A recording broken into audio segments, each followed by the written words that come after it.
Okay, good morning. Good morning. Welcome to the first meeting of the Scrutiny Committee External of the new term after the elections. I'm Brian Perry, Democratic Services Manager. I'm just going to outline the procedures that we're going to follow this morning, and then I'll ask the convener to start the meeting. So the meeting is a hybrid meeting. Some members are in the room and some members will join us online, and we have officers join us online as well. Can I just ask members in the room when they're speaking to make sure they use their microphones, switch the microphones on so that people can hear us.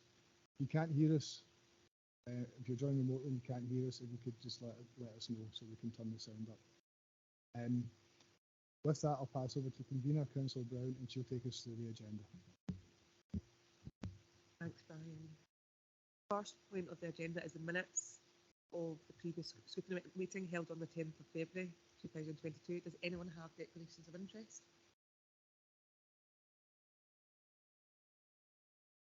So we'll just check quickly that the members are happy to approve the minute of the last meeting as a correct record. Appreciate not all members were on the committee before, but we have a couple of members who were before. So are you happy with the minute that it's a correct record? Agreed.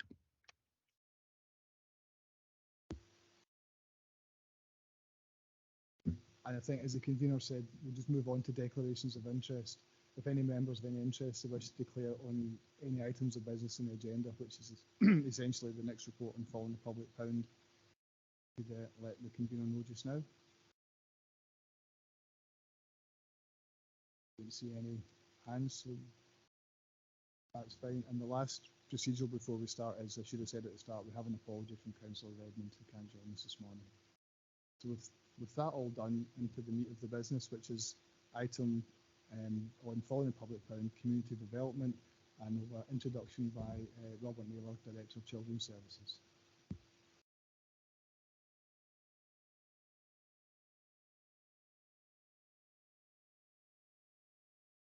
Check Mr. Naylor can hear us. He's on mute. I'm not sure if it's coming across. Apologies, Brian. Yes, I can hear you. I'm going to pass over to my colleague Mark Meehan. Take us through the report. Thanks, Robert, and good morning, everybody. This report outlines the Council's community development priorities and 4 external third sector projects that are funded from Children's Services and from Housing and Corporate Services as part of that. The report takes you in section 3 through describing that the monitoring and scrutiny and funding arrangements that are in place for the 4 projects, and it describes within the report the long-term value of the projects and acknowledges some of the challenges that they faced and the fiscal restraints that they faced over the last several years, and also working through the pandemic and how they're supporting others to recover from the pandemic. And in section 4, it describes the type of policy context that the projects are working in, and that community land development and community development is working in, and that includes the Community Land Development Regulations 2013, which has now led us on to having Falkirk CLD plan. Also describes the Community Empowerment Act and the contribution that the projects make to that. And certainly by funding the local organisation, the council is really taking positive action to ensure that everyone has a chance to achieve the vision as described in the Falkirk plan and Falkirk CLD plan. And it describes that in section 4.6 and 4.7. In 4.7, it describes the level of funding that's given for each of the projects, and I'll describe the projects. Denny Lonehead Community Limited, they get £11,330. Denny Community Support Project, they get £23,620, and the Workers Education Association get £22,280, and CVS Falkirk and District get £72,940. I've added an additional information in about CVS and the wider Falkirk Health and Social Care Partnership in section 4.9, describing other funding that's provided to CVS and to the third sector, and that level of funding is reported to the Scrutiny Committee in previous meetings by the Integrated Joint Board, but I wanted to acknowledge it within this paper here just now. And there's appendices for each of the organisations that describe the type of work they've been doing in from the 1st of April 2021 to 31st of March 2022 in detail. I don't know if you want me to go through each of those individual reports. My colleague Jennifer Kerr's here from Housing and Communities to describe CVS's appendix if you want us to go through each of these individually with you. Mark, if you could go through that, that would be great. Okay, I'll kick it off by talking about Denny Lonehead Community Hall Limited.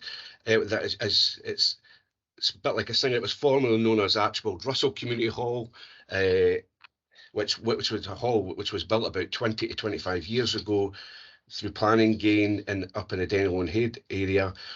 As I said before, it's funded for around about £11,200 odd, and you can see the purpose of the funding, why it's given and what it tries to do, and in the report. And you can see the themes and what it contributes to the Falkirk Plan themes and the outcomes. If you carry on through the report, it takes you to service delivery, and it describes a lot of what Denny Lonehead Community Hall and the volunteers and the management committee up there have been doing, and particularly since we're trying to recover from the pandemic. Meeting the committee, they're describing that there's been a slow take up from centre users. That was pre-pandemic, especially in older people, and I've decided myself on that because I'm over 50 myself, but particularly older groups the numbers have dropped. However, the committee envisages that there'll be a recovery from that in the coming months as people start to more socialise together. And you can see that Denny Lonehead Community Hall have provide food provision from the hall as well to 63 families per week, which is quite a large number, and this has increased by 20% in the last year. And they respond not just to food, they're providing clothing and guidance and signposting to disadvantaged people, disadvantaged families. Feedback from the committee is that this will continue. They see this continuing to rise as the cost of living increases take place and take hold within their community that they're serving during the winter of 2022. So it's a well-valued service that they provide up there. And they also do a lot of work with other food pantries in the area, and they lead the consortium that has a food pantry consortium for the Denny Lonehead, Denny and Hull Glen and Camden Langley's Grangemouth areas. However, this funding is due to end in the 31st of March, and they're looking to integrate work with Fourth Environmental Link on their Falkirk Food Futures project, so they can sustain a lot of that work and keep that going. It details the type of groups that meet weekly within the hall. As you can see, there's an extensive list of groups that meet there, and it's booked out nearly every weekend for parties and celebration events, so they can income generate from there. It details the type of work that they're doing, how it contributes, as I said before, to the Falkirk Plan, and they're very keen to recognise and have valued that type of work, so they work with us on a regular basis. We meet with them on a monthly basis, but formally 3 monthly to monitor the joint working agreement that we've had. And during those meetings, that the group have been very aware of the fiscal demands and challenges that the council's facing, and they do raise with myself and Frank McCord, who also meets with them, the challenges that brings with them and the insecurity that brings to the organisation. However, they do secure external funding, and they're working hard to do that as best that they can. And some of the external fundings detailed within there, it's around about £17,000 they raised last year. They've got operating costs of roughly £40,000, so the money that the council provides, £11,000, contributes to those overall running costs, and the income generation brings the rest in, as well as external funding. So if you've got any questions on Denny Lonehead, I'm very happy to take that now, or if you want to wait to the end, it's entirely up to yourself, convener. Members would like to ask any questions? Yes, I've got a question. Just say, Mark, thank you very much for your report, and it's really good to hear what's happening across the Falkirk Council area and all our communities.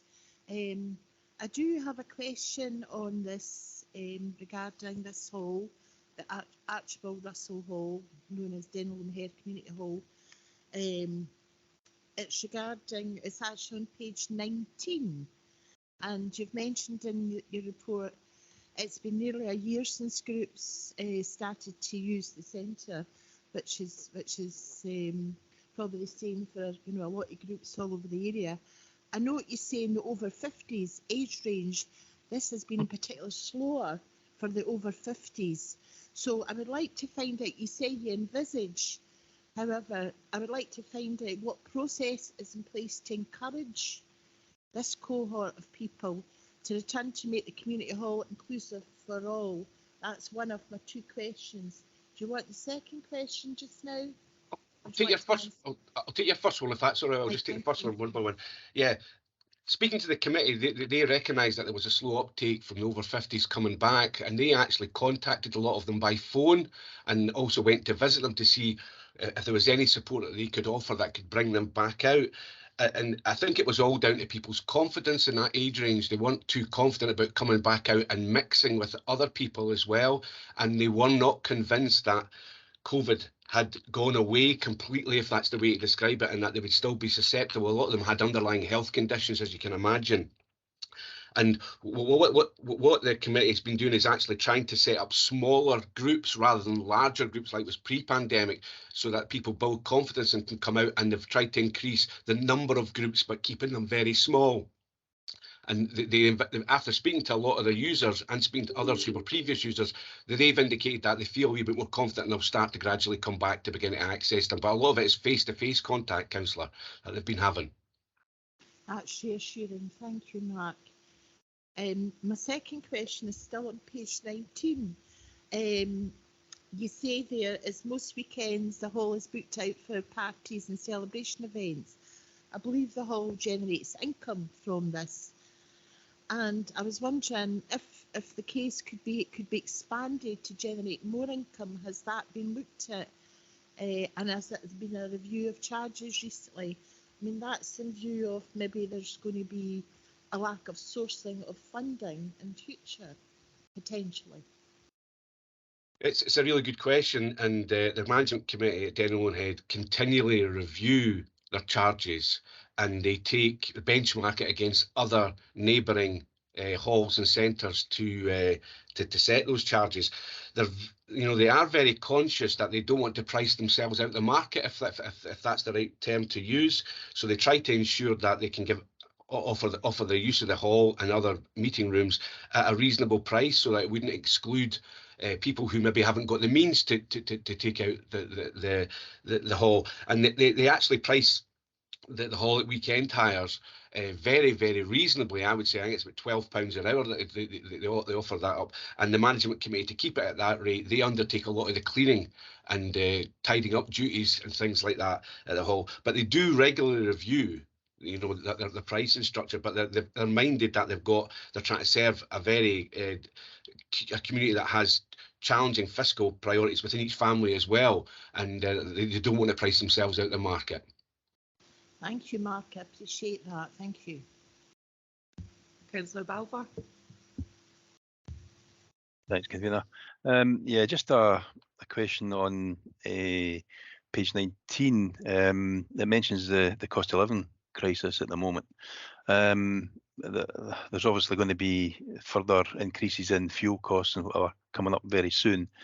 It's very worrying. So how has this been affecting people so far? And are they going to be able to cope with the increase in people that are going to need help going into winter? I can answer that in two ways, Councillor Balfour. The feedback that they're getting through the food bank that they run at the hall is that people are very worried about the future in terms of what money they have and what money they can spend, and they're reporting that they're having to reduce their heating and electricity usage, consciously making that decision. And a number of people are reporting that they're actually switching their meters off in the evening so that they're not actually keeping stuff running, so that they can keep that going. That's coming back through the committee. And the committee see the need for their food bank and food pantry provision as increasing over the winter, as it really starts to bite. And they've been speaking to other food banks about how they're going to manage that and how they can secure additional food, and they're seeking, and it comes down to seeking grant funding from other external sources to see if they can offset some of the increased costs that the hall would take to run. For example, further demands on food provision, also the heat and lighting of the hall, it'll increase by 30%, and they're having to work to find external funding to provide that.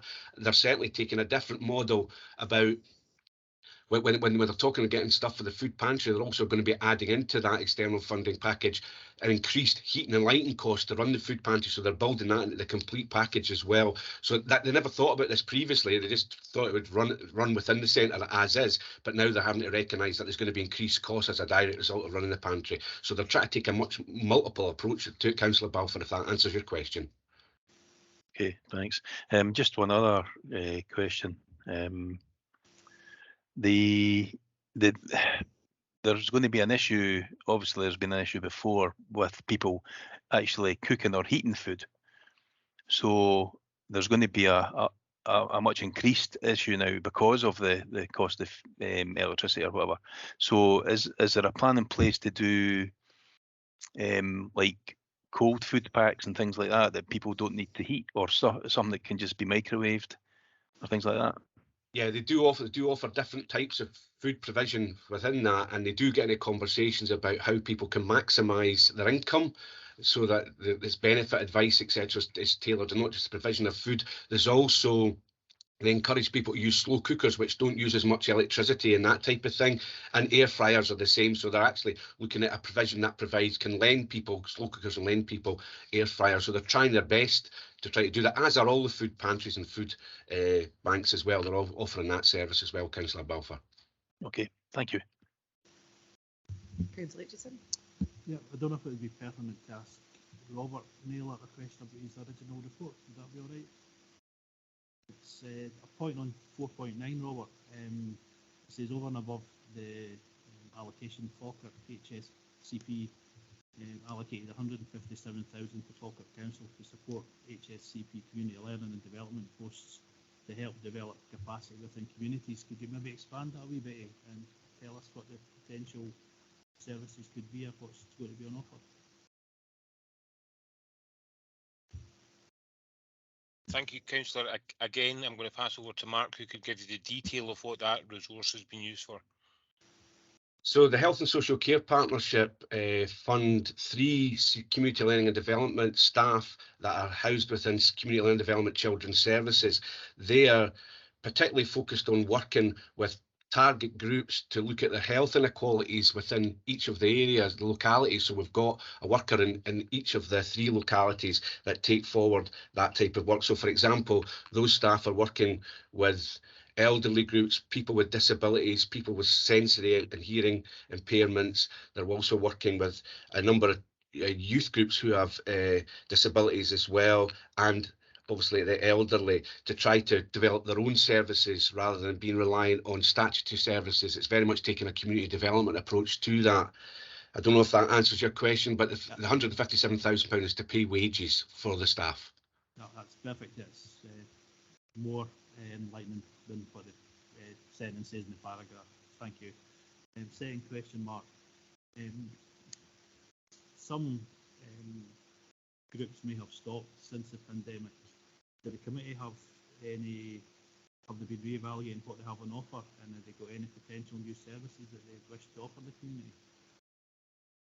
Yeah, they continually work with myself and Frank to identify emerging needs, and also what groups have sort of fell off the table. But to be honest with you, a lot of the groups, there's an increase in groups listed there than what was pre-pandemic. So there's more actual groups listed there, and a lot of them are, the committee's been very keen to income generate because they recognise that they had a loss of income during the pandemic they have to now offset as well because they've dug into their reserves.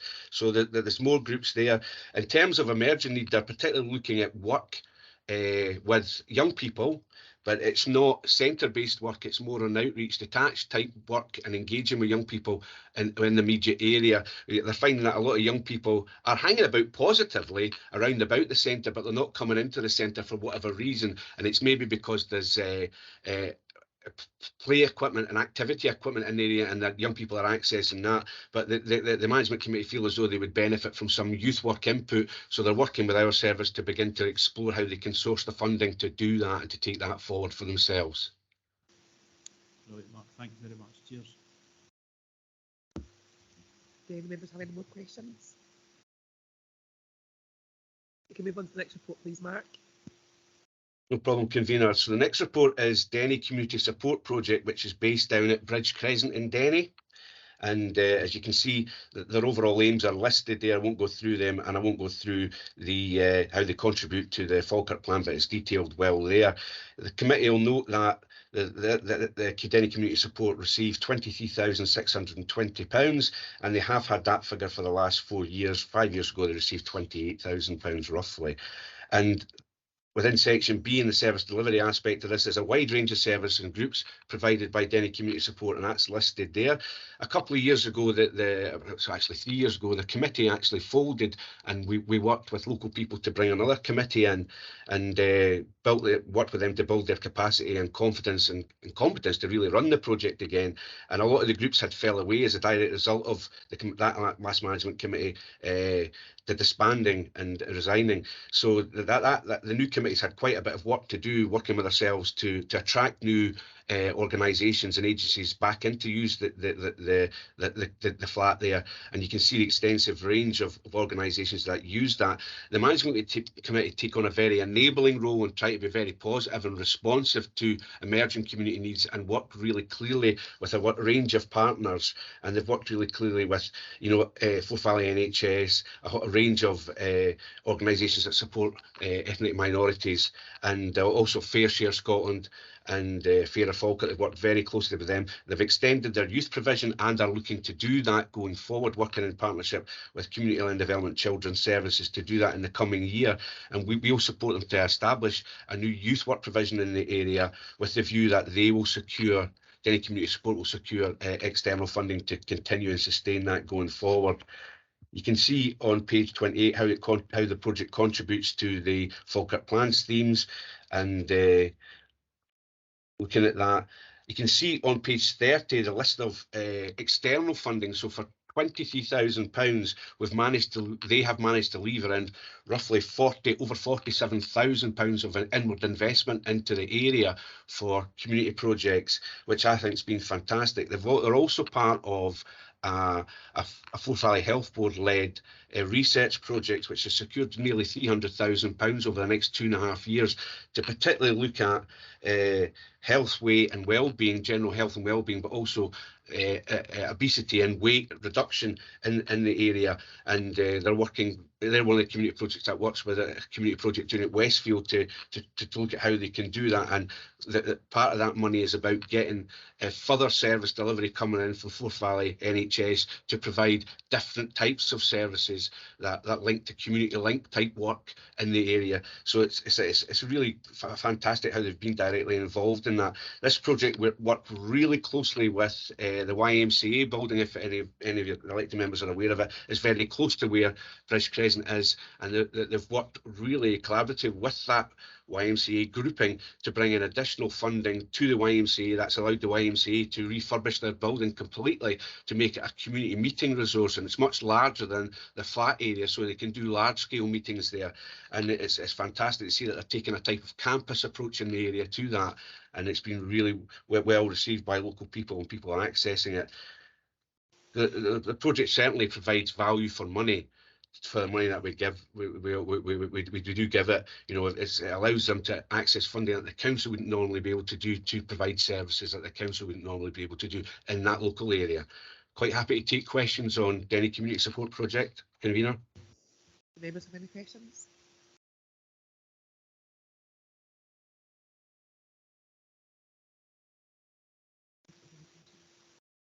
I think Councillor Balfour's got his hand up, I think. Councillor Balfour? Yeah, thanks, convener. I see that it's got some information here about addiction support and counselling for local people. What kind of area of people does that cover? Is it just the immediate local area, or does it cover the whole of Falkirk area? Or?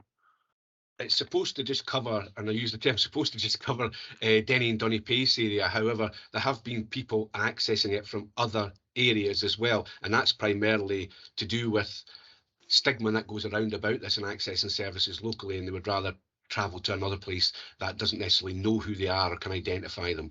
So it has been used from across the council area as well. We do have similar services in Grangemouth and similar services in Laburton, Stenhousemuir as well, which are provided as well. And certainly working with NHS, we're continually reviewing where those services are and how they're delivered, and whether we need to look at other areas where the demand would need that, Councillor Balfour. Okay, thanks for that. Mark, is there a crossover between this organisation and the previous organisation being within the same locality? Are you talking about the previous management committee that was there? No, the previous organisation in Denny that we spoke about the first report.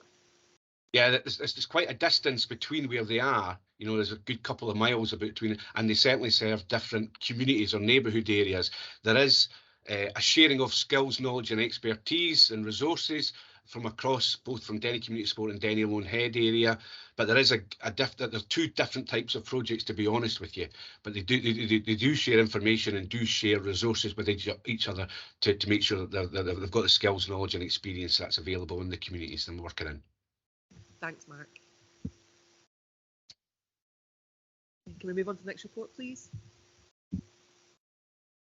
Just getting there, just give me a second. My page is folded over. There we are. The Workers' Education Association.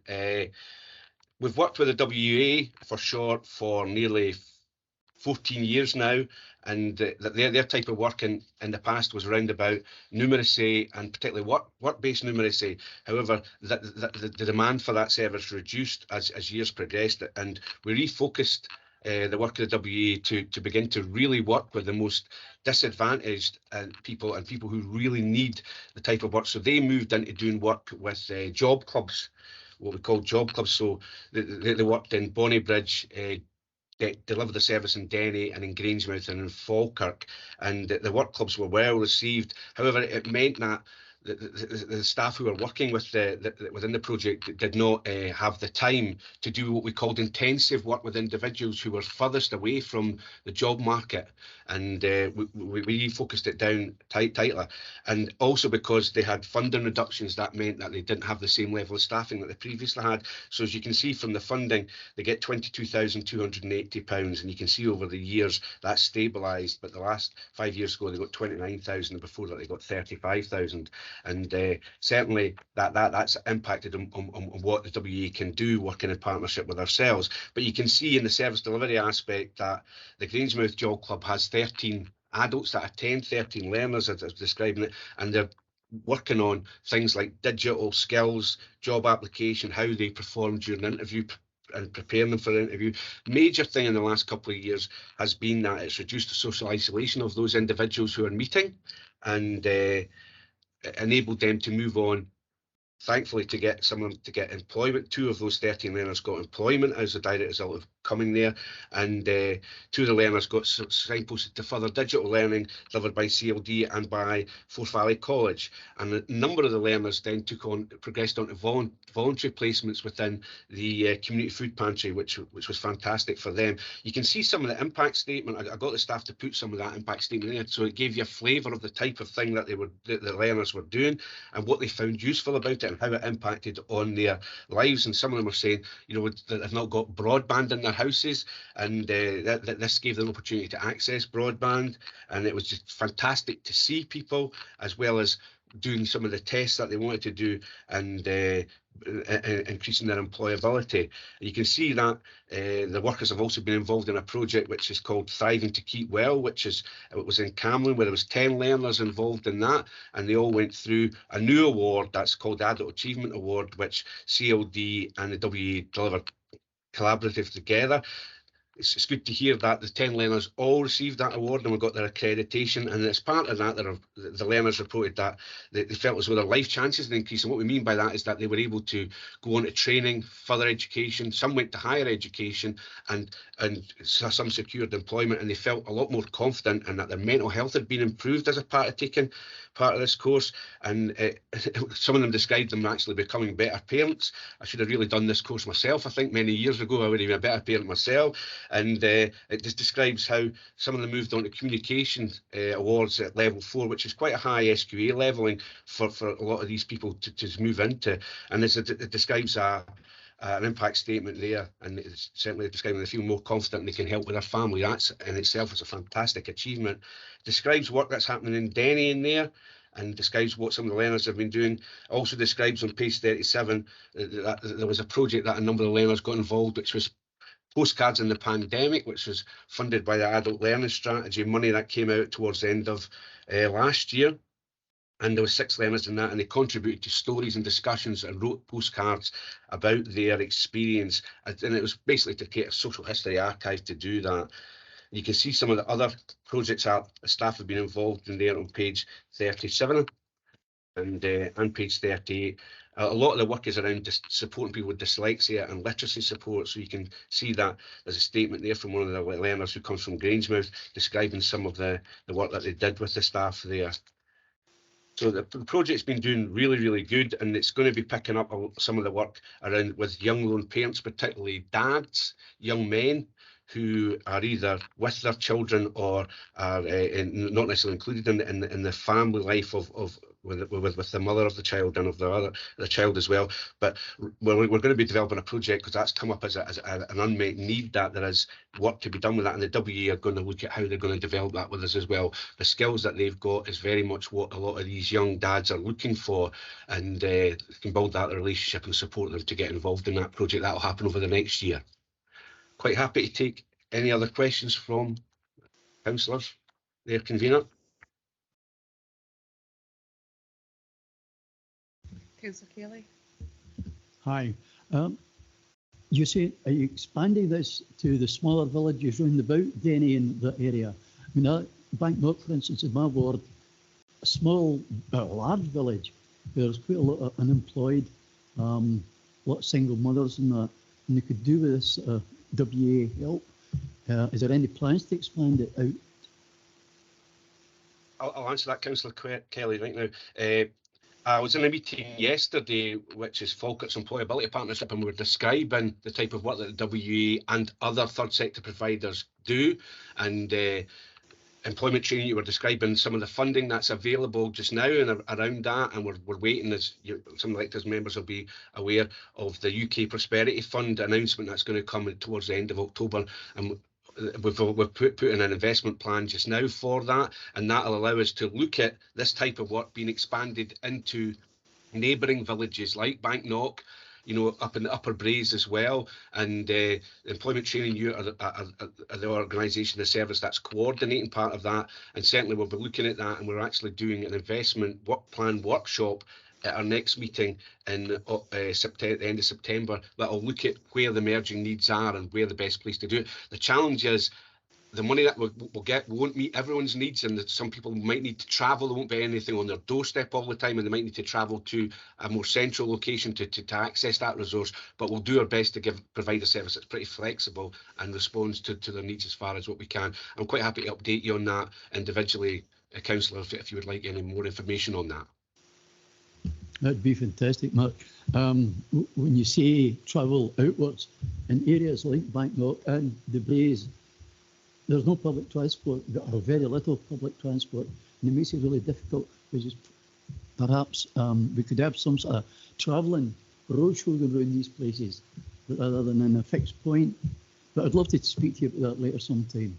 Thanks. Yeah, sorry, so I'll come back to you. Certainly we recognised yesterday that, a lot of bus routes that ran maybe 10 years ago aren't running now, and to expect someone to travel a significant distance can be a challenge to them to get there, and hence why we're looking at ways that we can do outreach work from other locations to support individuals who require to access those types of services. Councillor Binney. Yes, thank you, Chair.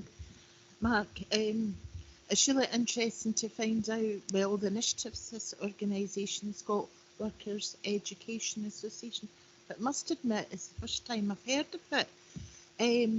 So I was wondering if it's possible for all the councillors and all the wards to find out about, have a map of all the community development projects that is going across the Falkirk Council area, so we see actually what is happening, because I think that would be really helpful, I believe, for all councillors to see what areas maybe have a little bit more development and what areas have less, so we have it maybe more equitable as we're moving forward. Would that be possible? Certainly would. And myself and Jen Kerr, we mapped out a lot of the community development and projects that operate across the council area, but that was during the pandemic as we were trying to get our head around what's out there just now that we can actually support people to access those types of resources. That gets updated on a regular basis, and I say regular, it's every 6 months that we do it, because it takes quite a lot of input to keep that one live and real. And certainly Falkirk CVS have been championing in that, and I know that they were talking about putting stuff on their website that people can access there, so there was a list of groups and organisations and support. And if you like, Jen and I could go back and speak to CVS and see if it would be able to do that, and then we could direct elected members to that site to access resources, because once we circulate it to you, it's out of date type thing, because things change very, very quickly within communities, as you know. Whereas if we had it on a website, it can be updated periodically there, and you could get in real time.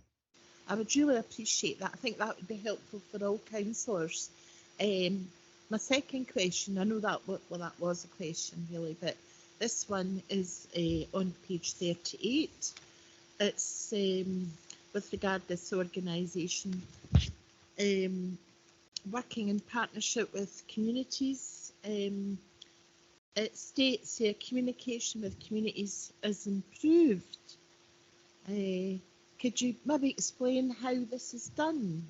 And what is the evidence we've got that, apart from a few of the little initiatives we've got here where I do see some direct benefit, the dyslexic literacy support, I see that is obvious, but what is the evidence of that?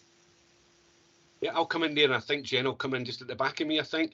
So what the contribution that WEA makes there is they adopt, like other community and development services, they adopt what's called a social practice model. So it's not a curriculum that's set by the government or set by SQA that they necessarily follow. They very much focus on the curriculum around about what an individual wants to experience and what their life is like, and they focus the learning around about their life experiences and their life context.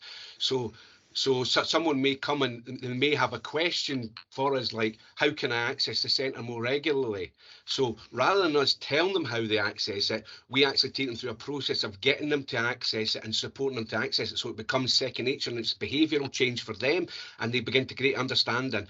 As part of that, they may well ask questions about Falkirk Council or another statutory provider, and the WA and CLD staff support them to experience that type of question in their own context. So it's not actually given didactically to them. They actually say, right, what is it you want to access? I want to access social work services, right? How do you think you would go about that? And they would do that as an action research bit of project, so it actually changes behaviour, if that makes sense. So what we're actually doing, we've got the evidence of written work, we've got the evidence of feedback from the individual to tell them how it's improved for them. I'll pass you over to Jen now, because I know that she wanted to come in there to talk more openly about the Falkirk plan. Yeah, so that theme one of the Falkirk plan was put into the Falkirk plan because as we listened to people through the development of it, we heard that we give a lot of information out to people as public services that doesn't really make a lot of sense to people, and they have to sift through it, and then they miss bits that are actually very relevant to them and their circumstances, just like Mark said. And then actually large mass outgoings of the communication isn't useful for people. It's one thing to give information, it's another to be able to use it, to have the confidence to use it, to know where things are when you need them. And that's where organizations like this are incredibly important, because they sift that information. They sift it from the CVS bulletin, they sift it from our information and our staff, and then they ensure that the people they work with receive it in a way that supports them to use it, and then they support them to make the connections with that information. So it's really important that that's kind of personalized, like Mark said, but also is encouraging personal action rather than us telling someone what to do and then doing it for them. It's quite a behaviour change approach. Thank you. I was going to come back in there. Would it be okay? Yeah. So how do you keep the momentum up then? You know, how does that person continually improve, you know, with their communication? It's all about having progression routes at the forefront of your mind when you're working with an individual like that, and thinking about, you know, one of the first questions that we get into is, where is it you want to go and what do you want to do with the things you're going to learn? So they actually have a learning plan, if that's the right way to describe it, so they know that they're on a journey. So someone can come in and they're struggling with dyslexia and literacy, that's reading and writing, and we support them with that, and we're thinking, right, the next place you can go, if that's what you'd so desire, would be to go to Forth Valley College, for example, to do another course there that could build on your core skills of literacy to do that. And, you know, the transformation we've seen in individuals who do that, it's not just about going on and improving their qualifications, it's about what they do in life-wide circumstances. So you can imagine their confidence increases, the way that they view certain things changes and behaviour changes, and that leads to better behaviour or more positive behaviour in family context. And that's not just with their children or their partners, it's more life-wide context as well, how they're able to communicate and interact with people. And it really is transformational. And certainly we've been involved with studies across Scotland for the last 4 years about what we call transformational evaluation with individuals and communities that really looks at what from an individual's context and in their writing and in their language, describing the process that they went through and what benefit and difference it's made to them going through that process. So we've got all that evidence, Councillor, as well. Thank you. Councillor Balfour. Thanks, Convener. Yeah, page 35, the Grangeworth Job Club, 13 learners. I just wondered if there was demand for more learners there, if they got that capacity, or can they take more people, or is there a demand there for more people to do some learning? I certainly think in terms of the job club that there's been a drop off in numbers, I would say, Councillor Balfour, in the last 5 years, and that's in part to the pandemic, but it's also in part to the range of provision that Employment Training Unit are now putting on, and the much more flexible approach that Employment Training Unit are now taking in terms of them not just putting on programmes, they're putting on individualised learning. So it happens at the time and the place where those individuals want to go. A lot of the particularly male learners now go to Employment Training Unit. So they're actually, so it's not being counted here, it'll be counted in their report. And certainly the way that a lot of the existing learners that go to the WA's provision is through word of mouth and through community networks, and people saying that it's really good, it's okay to go there, you didn't feel judged, there's no stigma about going, and it's very much a social activity as well as a learning activity. So it's about trying to reduce social isolation and improve people's mental health. That's one of the outcomes, but it's no focused on mental health as such, if you understand what I mean. It's done by people coming collaborative together. Okay. So is there anything, for example, for older people to learn some digital skills and things like that? I recently had a constituent contact me, and her husband had died, and she was basically left alone. She didn't have the digital skills to be on Facebook or anything like that, and she was looking for avenues to get out and meet some friends, sort of thing. She had no family, no friends in the area, or anything like that. Is there anything out there for older people to help them? Yeah, if you get anybody like that in the future, Councillor Balfour, if you just want to refer them to myself either by a phone call or email and give me their contact details, and we'll put them in touch with our digital coordinator who works in partnership with a lot of third sector providers as well, to provide what we call digital champions. So they're champions who would meet face to face with an elderly person, either in their home or in a place that's appropriate to them, and begin to set them up with a digital device. They can sometimes get free digital devices from Scottish Council for Voluntary Organisations through ourselves as well, and they get connectivity as well as part of that package, so they can do that, and they would get set up on a one-to-one basis, and then the learning or experiences would be provided remotely, like we are doing today, and they would learn to Right. use that and build confidence in their competence to do that. And then they'd be encouraged to use that device life-wide, so that they contact their families, so that they can do some shopping online, they can do this, they can do that. And that's what we try to, that's a process they go through. But we do a lot of work with the third sector providers as well to try and deliver this, a Right. lot. Okay. But if you get in contact with me in the future, Councillor Balfour, about that, Right. we can do Okay. that. Right. Thank you. Councillor Aitchison. Thank you. Hi again, Mark. It's theme 3, outcome 12 at the bottom of page 38, mental health and wellbeing. And it says outcome 12, fewer people struggle with feeling social isolated and lonely, which is absolutely fantastic. But you're finding more and more people with mental health are looking to access the service, and if so, what provision are you offering to meet those needs, or never in the future, please? I'll not just talk about certainly the projects that are listed here. I'll talk about community and development provision widely across the council, and Jen might well come in on this. Certainly we're picking up through engagement with individuals and also through family engagement that people have been negatively impacted in terms of mental health and well-being by the pandemic, but a lot of that is becoming emergent now and real to them. And certainly all of the CLD staff and all the CLD providers, both in statutory and in the third sector, are really aware of that. And certainly all the staff have been trained in mental health and well-being and how they can promote it, and the ways that their activities that they're engaging with individuals can promote, well, simply the 5 ways to well-being, and that addresses mental health as well, which is about, you know, taking part, being active, taking notice of things around about you, giving back to other people. And, you know, certainly our programmes are evaluated on that 5 ways to well-being model, which is a nationally recognised model.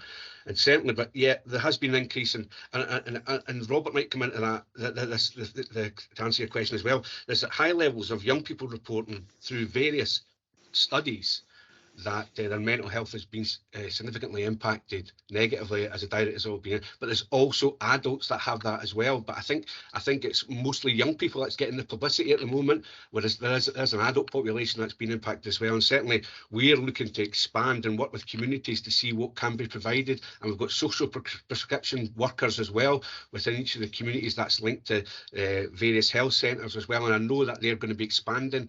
The numbers of them are going to be expanding over the next few years as well, which is fantastic in terms of investment.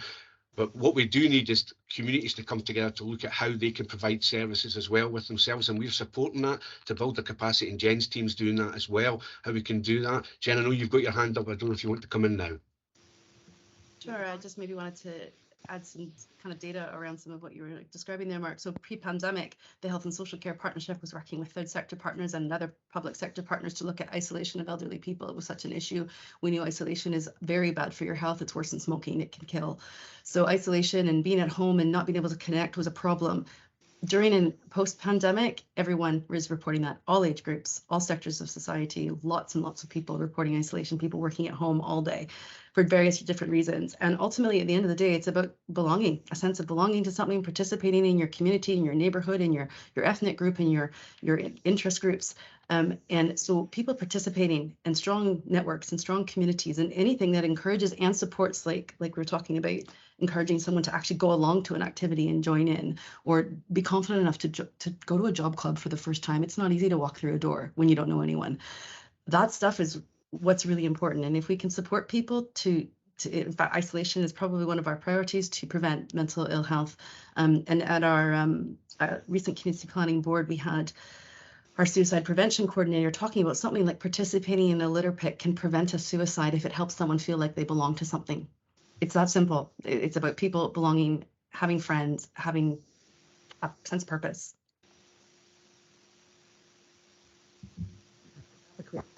Sorry, can I just come back on that for a wee second? Yeah, that's absolutely great, but we're talking about communities coming together and people accessing services and things. But people can't travel, and it's a point that was already raised beforehand, if people can't travel to access these services via public transport and whatever else, they're not going to be any use to people. You know, we have to go to the people, not the people come to the services, and that's what we really need to appreciate. We have our localities, but everything can't be central in each locality. We have to access the people so people can use the services. That's a very good point you've raised there, Councillor. And certainly a lot of the community centres that are within each of the areas do offer these types of opportunities for people to come together. It might not have an over 50s group, but they'll have a knit and natter group, for example, or they might have a regular coffee mornings, or they've got activity groups for individuals to access as well. And it's trying to promote that across and make people aware of that, because the amount of people, I know when I was working as a community worker, the amount of people that used to walk past the centre and never ever think what's going on in there, can I access that, until I actually was walking in the car park. I remember walking in the car park speaking to a group of young mothers who were pushing their prams down there. I said, do you realise there's a mothers and toddlers group in here? And they went, no.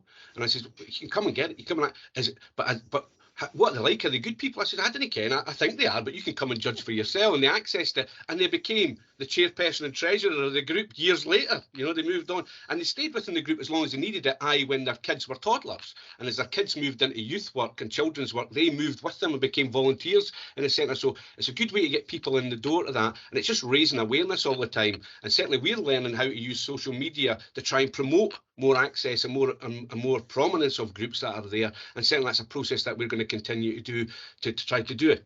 But some of it is, you get people arriving at a centre or meeting you and they're saying, you know, I've got my son, he's really a bit of a pain just now. I'd like him to get involved in things. What things are available in the communities? So you find out where they're living, what type of thing, and you offer that opportunity, and then you raise awareness with volunteers and youth workers in the centres that this young person is going to come along, and it make them feel welcome. And that's the way we try to do it. But we do try to have things on people's, not necessarily a doorstep, but within the community centre that's available. We also use schools as well. So you've got Denny Wider Access to School project, which is a project in Denny WASP, and they provide resources for adults to come, particularly elderly people, to come and access that as well. And that's reopening, and we're working with the school to try and increase access to that centre. And we would love to do that across the piece with some of the schools as well. And we do that with some of the primary schools as well. Yeah. Thanks, Mark. I appreciate that volunteers are always the biggest problem in keeping groups going, but thanks very much. Cheers. Matt, just following on from your point there about obviously the locality, and as Councillor Aitchison said, people actually accessing these services. Reading the reports, it seems to be there's similar areas where there's a heavy focus, Denny, Grangemouth, Falkirk. When it comes to like my ward, which is Upper Braes, there's very limited classes in the community centres. Why has that not been the same focus and the same targets not been rolled out wider to these communities?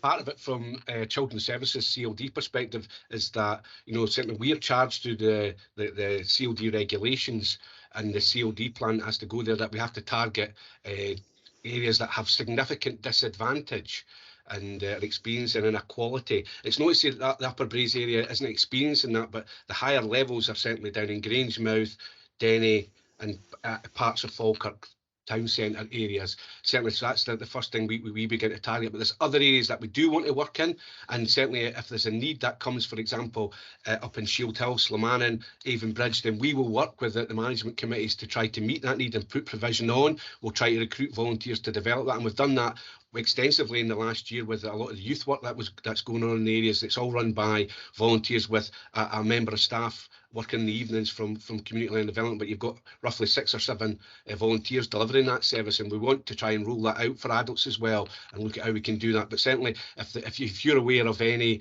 emerging needs up in the Upper Braes, then I'd be happy to talk to you, convener, about that and see how we can try and meet those needs there. Definitely, because as we pointed out, the public transport situation at the moment is a huge problem, and it's only going to get worse. And you know, there's not a lot to do in these rural communities, so the community centres and the schools need to be utilised to provide classes, activities for all ages. And I think there's a focus needs to be on the Upper Braes at the moment to try and drive that, to bring people into these facilities and use them. So yeah, I'll have a chat with you after that. That'd be great, Mark. Look forward to that. Any more questions? Can you move on to the next report, please? I'll hand it over to Jen, because Jen's going to speak to CVS's report now. Okay, hi everyone. So this report's about CVS Falkirk and District, which is our third sector interface for Falkirk area.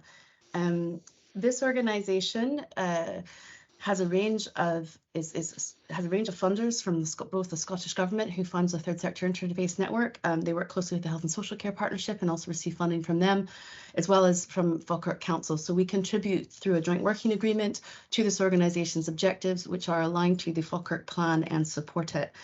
In this particular financial year, this organisation is still working very closely with the wider third sector around the recovery from COVID. And by third sector, we include community groups, voluntary organisations, registered charities, and not-for-profit companies such as community interest companies within that. So they support social enterprise development as well as community development, as well as third sector service providers. Just so you're aware that that's quite a range and quite a different range of target audiences. However, all of those audiences need similar things. They need organizational technical skills capacity. They need to be able to manage staff. They need to be able to attract funding. They need to be able to monitor and evaluate their work. In order to do that, they need to run organizations legally and compliantly. So CVS Falkirk and third sector interfaces more generally take up that role of supporting our sector to organizationally develop and grow. It's kind of like business support, but for charities and third sector. They also manage the volunteer centre service and advertise and promote local volunteering opportunities to people and meet people on a one-to-one basis to become and get involved in volunteering. In addition, they have this function of sort of managing information as much as possible about the third sector. So they do manage a list of third sector organisations in as best as possible, which is why I was smiling when you asked for that. I was like, oh, if only. It's a very difficult task. It's an ongoing task. There is a directory on the CVS website that does contain that list. And again, it's not exhaustive, and they do commit quite a significant amount of time to keep that as up to date as possible. But one thing about the third sector is it's incredibly adaptable, so it changes pretty regularly. When there's a need, they go off and fill it. We learned that during the pandemic. So currently, this organisation has been supporting the Community Planning Partnership as well to bring together these networks of third sector organisations, service providers. As Mark mentioned, we work very closely with a network of a range of types of providers. They come together, they discuss and share issues that they're seeing, gaps in people's needs, similar things we've talked about today. They work with ourselves, they work with other partners as well through these forums to work together and come up with solutions for them, seek funding for them. We did that very, very effectively during the pandemic, where we met daily as a sector, as a group of sectors to come together to identify who could do what was needed, where we heard there were problems. So they're a very important organization in that they provide us with a link to the third sector, and that they coordinate and support the third sector to understand. And they also take the understanding from the front line of the third sector, which is an extension of public services, back into our planning processes. In particular, in this year, they were instrumental in involving third sector and volunteers in our community development process for the Falkirk Plan. They helped us engage through their forums as to what was needed, raising that issue of isolation that I talked about earlier. Their particular technical skills, they support technical management of organizations and the development of organizations, which is a huge need in Falkirk. Our organizations here are primarily volunteer-led. They don't employ a lot of staff, and as a result, we have lots of volunteer recruitment, and we have a great volunteer area, like loads of people volunteering, but actually we need some paid staff in those organizations. We need them to be able to employ staff of their own to do things for their communities, the things we're talking about. We want to support that. We want to support sort of localized anchor groups and networks and organizations. And we want them to be independent, and we want to support the amazing community leadership that we saw during COVID. It's there, it's skilled, it wants to do things. We need to help that happen. So in partnership with the CLD colleagues, CVS Falkirk have been providing leadership training to local community leaders. And in this financial year, that's coming together in a local leadership network, where local leaders from different communities, community hubs, community halls, community organizations, food organizations can come together and talk about their common issues together, and then we can all help and support in the background to address those with them. The idea being, though, that they are strong, independent organizations that do things that are best for their communities, and our role is to enable that, whether it's through funding, whether it's through community capacity building, whether it's through organizational development and support, policy support, whatever it needs. They're an integral part of our understanding of our local area and of local people. They employ, I think, about 11 staff at this point in time. They had a difficult year this year, a very difficult year. As you may be aware, their chief officer was very poorly and off work for 6 months of this financial year, during which time they had an interim CEO brought in through a national organization to see the organization through a very critical time. The chief officer has been back in post now since September, and things are progressing, and quite satisfied that that was well managed during that time. But I would need to raise it, I feel, at Scrutiny as a potential risk in that organisation last year, which was well managed, kept in regular contact with us and did not affect their services. I think the numbers in the report speak for themselves. The wide range of groups and organisations they work with well extend the capacity and size of that organisation. And they provide us with a lot of contact and a lot of support to some of these groups that our own staff and services couldn't possibly do. The other area that I'd wish to highlight from the report is their focus on funding and funding support. So this organization during the pandemic brought in a lot of funding to the area, but also became very skilled at distributing funding very quickly to the third sector. They did that for us as Falkirk Council in the previous year, which we reported on. In this past financial year, they did it with additional funds, and Scottish Government is looking more and more at the third sector interface to distribute national funding at a very local level. So in this financial year, we had the Wellbeing Fund as well as the Community Learning and Development Fund that they worked in partnership with our CLD staff on to organise at very short notice. We were one of the few local authority areas in Scotland that were able to access that money. It was about £45,000 that went out to groups and organisations and supported some of that digital work Mark talked about as well. In order to, because we have a good relationship and we have an established infrastructure for providing funding that's audited and has been now for a couple of years. So as an infrastructure body, they are effectively our largest anchor organization in the third sector in the community. It's important that they are an independent organization, but a good quality partner as well. And through that, we have shared working objectives and our joint working agreement for those commitments. And we make this contribution to support that, to enable their participation in our partnerships, in our community planning partnership in particular, in which they take a lot of leadership work and roles. Any questions? Members have any questions? Councillor Bennett? Yeah, I've got a question. Yeah, I must admit, you know, I've worked with CVS in the past. They are a very good anchor organisation,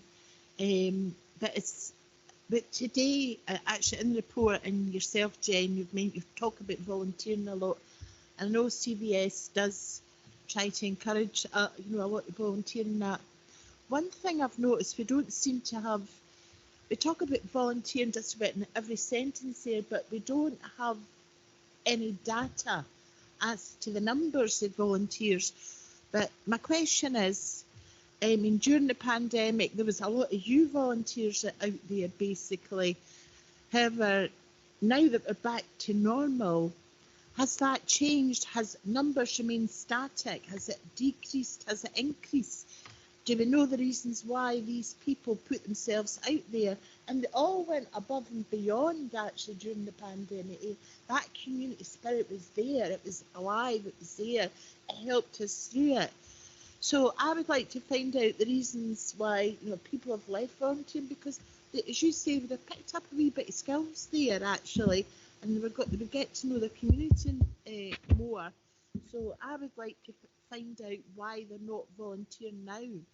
And if they're not volunteering now, what can CVS do to encourage them maybe to come back out volunteering, actually, and have an input in the community? That's my question. Okay, so that's really about the motivations of volunteers, and during the pandemic, in any emergency for that matter, it's always very different than it is on a day-to-day basis.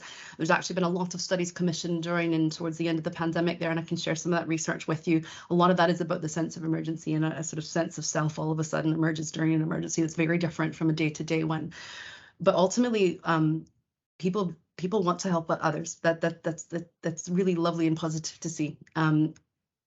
But during the pandemic, there's the emergency factor, but plus people had more time, they were home and they wanted to, and there was a call to action, a national call to action, 10,000 people signed up across the country. So part of the COVID Volunteer Centre aspect of this report was managing that offer. And actually CVS regularly said thank you to people, even though they weren't needed, because it was, the third sector interfaces received that national cohort of registrations from the Scottish Government. We had 750, I think, from memory. And actually, we'd already signed up 400 people in the first 3 weeks. There wasn't actually a lot people could do. So they managed that thank you. They kept in touch with them. They offered them alternatives. But as people went back to work, back to their daily lives, time is always a factor. But this importance of community activity, of community belonging and participation is kind of where CVS is focusing on. We can ask people, we can put the ask out, we can promote, we can encourage people to get involved, but ultimately it's their neighbors that are going to ask them and encourage them. It's the person walking by the community center that says, come in and join them. And all of a sudden you're a secretary 5 weeks later, which is how I ended up being a beaver leader this year. I was like, wait a second, how did I end up here? Somebody I knew encouraged me to get my son involved, and all of a sudden I'm running a group. And I was like, that's how volunteering happens. It happens through your social networks. It happens through the things that affect your life on a daily basis. That's when people get involved. So young people tend to get involved around their children's activities, or they tend to get involved around the professional skill sets they have, or they see a need and they want to help it. During the pandemic, people saw a very different need and wanted to help, and that's fantastic. It really renewed everyone's faith in humanity. On regular times, we need to encourage people and want people to talk to their neighbors. People stopped knocking on doors and saying, how you doing? After the pandemic, that continued, which is great. So it's that sense of we can create the conditions, we can encourage and promote, but actually we need neighborhoods to develop their own capacity, their own social networks, to get people involved, even if it's in a knitting club, because that knitting club could be a route into participating in something else, doing a litter pick the next week, joining a committee the week after that, because so-and-so knows someone that can do accounts in this group or that group. That's how volunteering develops in a community, and it develops through people. We can't actually pay for that. We can't buy it. We can only encourage it to happen and point out the need for it to happen. And usually when you ask someone, 80% of them will get involved. And we know that from evidence and from facts. But I'll share with you some of I'll send you some links from some of the research that came out of the pandemic that kind of points to that. But it is a very different circumstance than general community development promotes volunteering. Thank you. My other question is regarding the volunteer. I speak to a lot of people in the community every day and things like that. But there is a lot of people out there that would like to help, would like to volunteer. So say I've got a lady, over 65 living in the high-rise flat, she would like to befriend.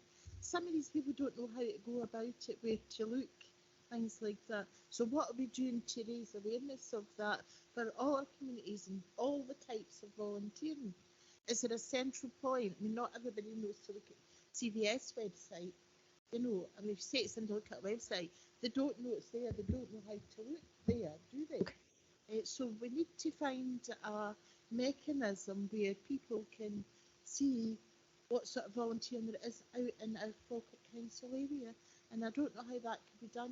Not lots of different things, but maybe a more single thing so that it's easy to find and people can have a look at it and decide.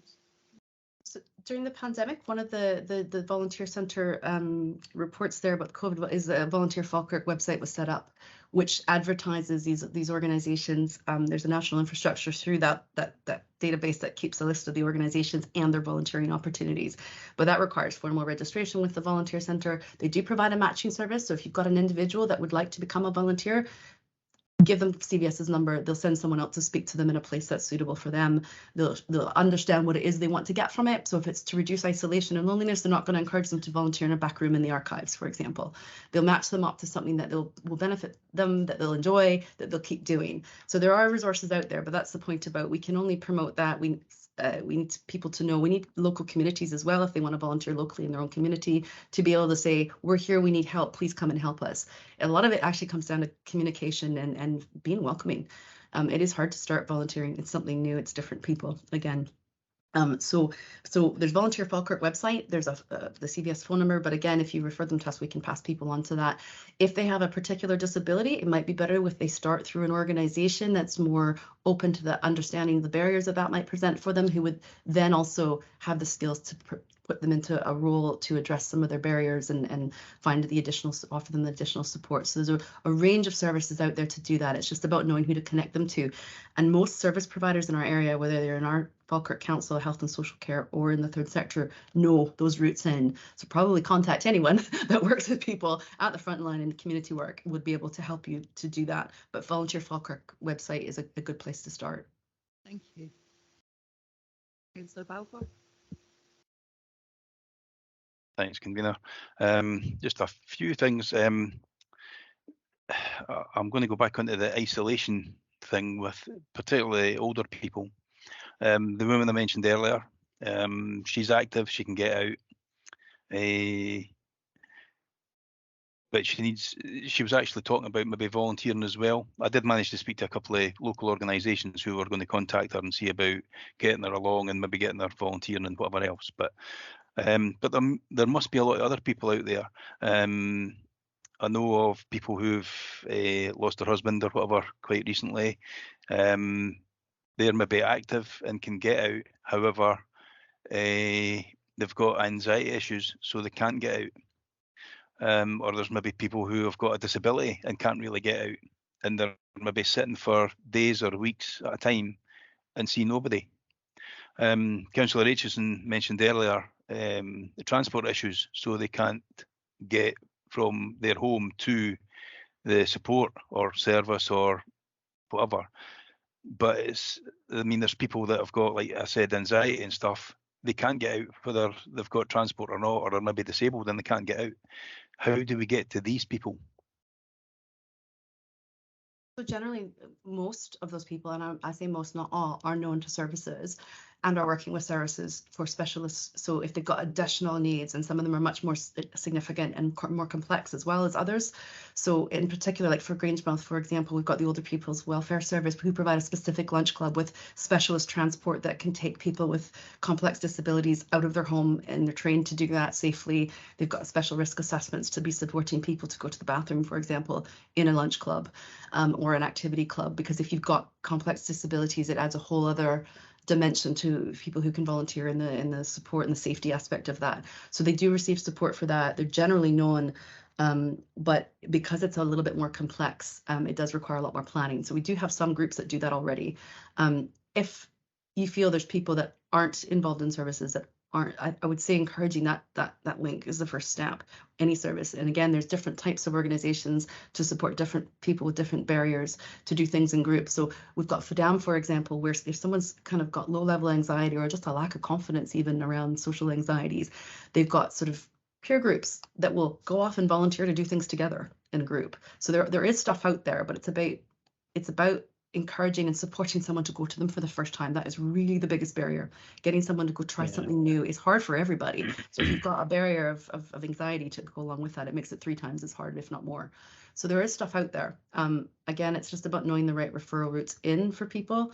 And usually that's a local service of some sort. So again, if it's a particular issue like anxiety, FDAM would probably be the first place to start, because they'll know the networks of people that can help that. Mark, did you want to add to that?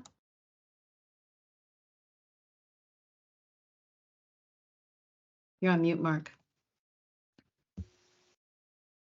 The first time today I've been quiet, Jenny.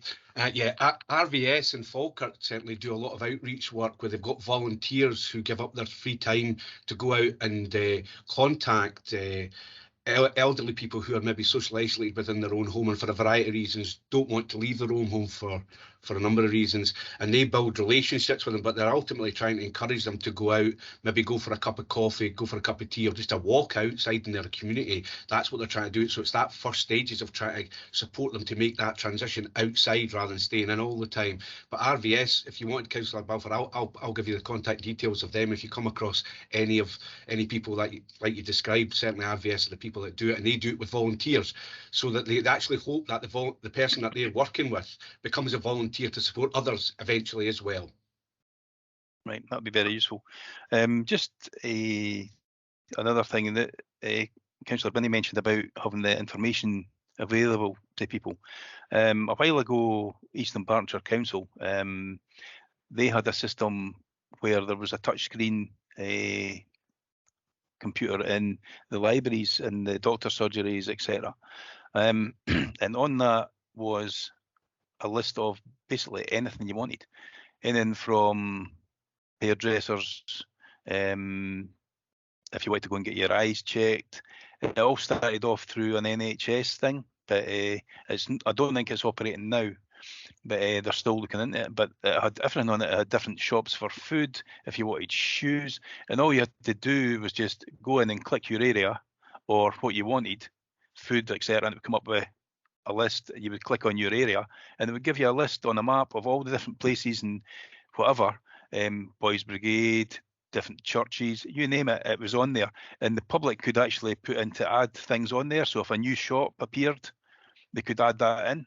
And it had this for the whole of Eastern Barton. You could click on anything at all. And that was absolutely fantastic, and to get people information right away. And it was just a nice big screen in the library on a flexible arm. So if somebody came in a wheelchair, for example, they could just pull the screen down to their level. So, I mean, that I've actually asked about that in the past for, like, say, Grangemouth Town Centre and elsewhere, but nothing's really happened with it yet. One other quick question: the woman I mentioned earlier, what she did ask was, "Is there a Scrabble club?" And I could not answer her. Is there one that you know of? No, but that's a great idea. Get in touch with Mark's team about I know that. a lot of people like Scrabble, and if they had Yeah. a Scrabble club, then that might be one that they could go to as well. So, yeah, okay. Councillor Buff, if you give me the contact details of that woman, I'll get in touch with Yeah. her and talk to her about setting up a Scrabble club with her. If that's something she wants to do. Right, I did ask her that, but she didn't seem very keen to do it. I think she's really elderly, to be honest. I think she was about 79 or something, I think she said. But she wanted to do some kind of volunteering, I think, and just get involved in different things. So, but I'll pass on her details anyway, and you might be able to help her out with something. So, okay, thanks for that. Thank you. Again, if I can reiterate, if we had good, strong anchor organizations running halls and community organizations, they could have a Scrabble night that could turn into a club type thing. So this is the kind of stuff we want to bring people together around, things that interest them. And then what happens from there is always usually pretty remarkable. So if I can come back in on the information point that you raised, I can't remember the name of that project, but was involved with it for about 5 to 6 years. The amount of money, resource, and politics that went into that was incredible, which is why it stopped. And it involved the national infrastructure data around the third sector interfaces. It's called Milo is the database. There's about 5 or 6 national databases, and then the NHS created a secondary one. And it, do you know what the thing is a shame, because it worked for people, and it was an amalgamation of different places. And unfortunately, it just took so much time and effort. Because information management is very difficult to do, especially at a national level, that it stopped. But there's similar types of stuff around, and we have looked at some pulling together, but it requires incredible amounts of resources to maintain that. Yeah. But that was a national goal. I did some of the IT stuff in the background for Eastern Barton at the time, and I put the machines in and things like that. So it was a very, very good system. It is, and it involved a lot of potential. Pulling from a huge range of national and local databases and putting them together. And then of course people started arguing about data sharing, but it is possible, but yeah, it is possible. And again, locally, we're all pretty good about sharing, but even during the pandemic, I mean, Mark had one member of staff, that's all she did was gather information, call back every day and check it was up to date, just so we made sure that we knew everything was accurate. But it is an intensive job, information management.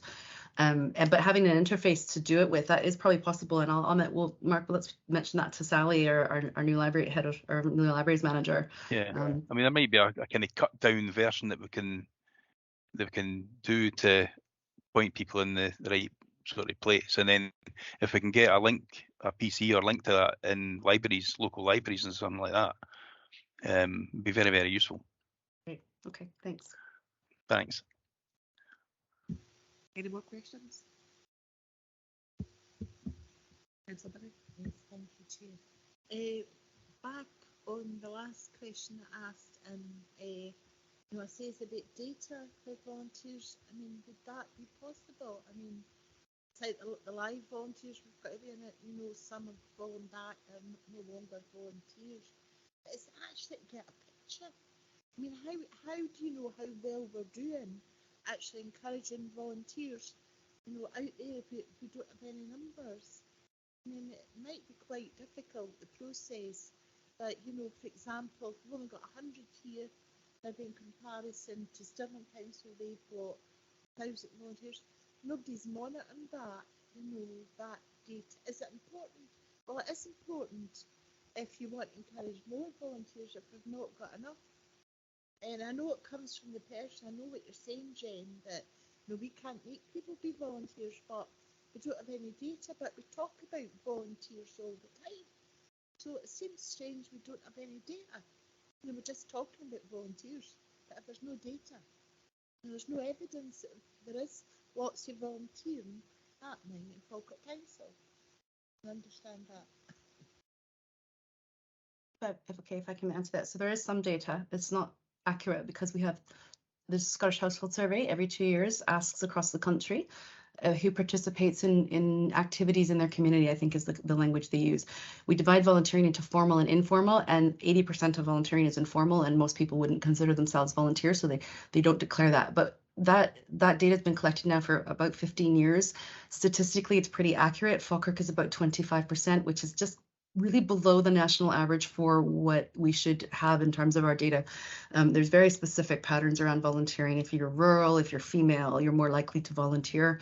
Likewise, if you're more middle class, you're more likely to volunteer. However, Falkirk, when you break down that data, actually bucks a lot of those trends. We have more volunteering happening across a range of urban and rural areas by lower income people. That's quite unique to Falkirk. However, we also have some of the lowest levels in the country, which is not characteristic of our area, but we know that's actually not necessarily the case when we actually go out into communities and talk to people. There is so much going on, and I think it's just people don't see themselves as volunteers. So CVS also undertake an annual impact report on the third sector, and that's another source where we can kind of triangulate and pull information from, and that's how we know that the majority of our third sector is actually volunteer-led. We have a very small service sector compared to other parts of Scotland, and a huge community sector. Lots of people are doing lots of things, and it's time for us to support them, to formalize that a bit and give them some help in the background so that they can do more of those things and rely less on the council to be the host and the organizers of all of those things. They want to do it for themselves, but they haven't got that background. The more we can ask locally, the more formalized that is, the better we can ask them to help us collect that information. But generally, we're about 25%, which is just 25 to 27 is the national average. It goes up and down. And Falkirk's been pretty consistent with the exception of 1 year, which was a complete statistical anomaly. We were the highest in the country for 1 year, and then it stopped. It was about 2 years before the pandemic, and it went back to 25 the next household after that. So we do have some data, but no one collects it nationally. It's very difficult to do. It's significantly acceptable just because it's been going on for so long, but we sit in around about the national average, but we're very unique, Falkirk, and I think it's a bit of a testament to the CLD work in the area that we get a lot of different people out participating and volunteering than other areas do. It's not our usual suspects. Thank you.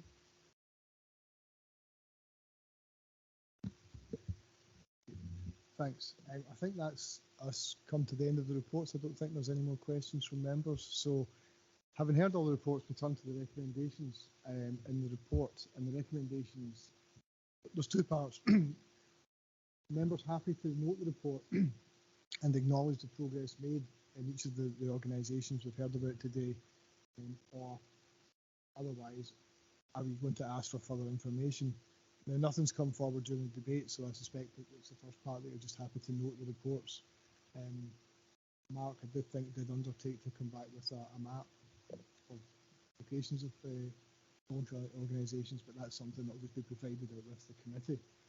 So if members are content just to note the report and acknowledge the organisation's progress. Agreed. Thank you. And that concludes the meeting. So I thank officers for attending and members, but I'm going to ask if the committee can stay online just for a couple of minutes after the meeting, if the members online can stay as well. That's the end of the meeting.